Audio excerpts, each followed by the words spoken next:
What if an old World War II map incinerated in your hands, only to reappear in your vision as a 3D hologram pointing out buried treasures with flashing arrows? Would you go and dig? On the outskirts of Smolensk, a half-minus new UA's E-450 van. Its 4 doors wide open, sat parked in a forest clearing. A fine drizzle tried in vain to wash away the thick mud caking its body.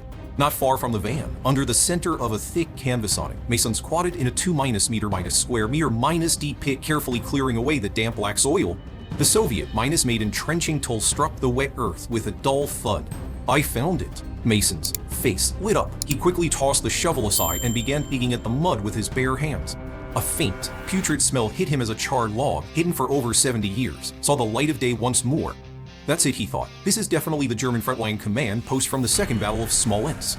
He had been at it for 2 full weeks, digging over a dozen sites around the Smolensk suburbs. He'd finally found it. With a heavy blow from the shovel, the long rotted log was easily broken through. Mason quickly scooted back to widen the opening. Half a month, he muttered to himself, "Please let there be something good." Though he was mumbling, his movements became increasingly careful as he cleared the loose soil and the remaining sludge at the bottom. It took him a full half-hour to finally excavate a heavy metal box. The box was in excellent condition, but the lid was rusted shut to the body. Opening it would take some effort. He set it aside for now. Where are the weapons? He wondered how come there are no weapons. No bodies either. Mason pulled out a high-powered flashlight and continued to search. The cramped, damp underground space was filled with a thick, rotting stench. If his food and expenses for the next month didn't depend entirely on this haul, who would willingly suffer through this?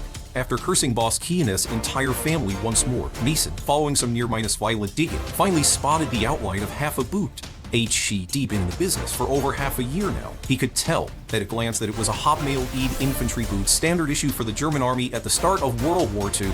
This was the right place. Without a word, he grabbed his entrenching tool and began digging along the boot.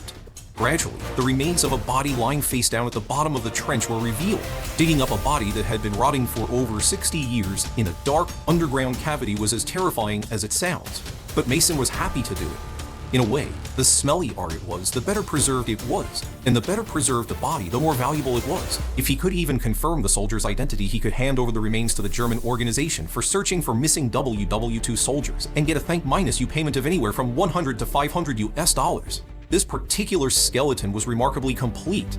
It was just that the soldier's dog tag around its neck was severely corroded. He carefully collected everything into a large garbage bag, afraid of missing anything. He was especially careful around the hands. Finding a single SS ring would make him rich. A ring? That was pure fantasy.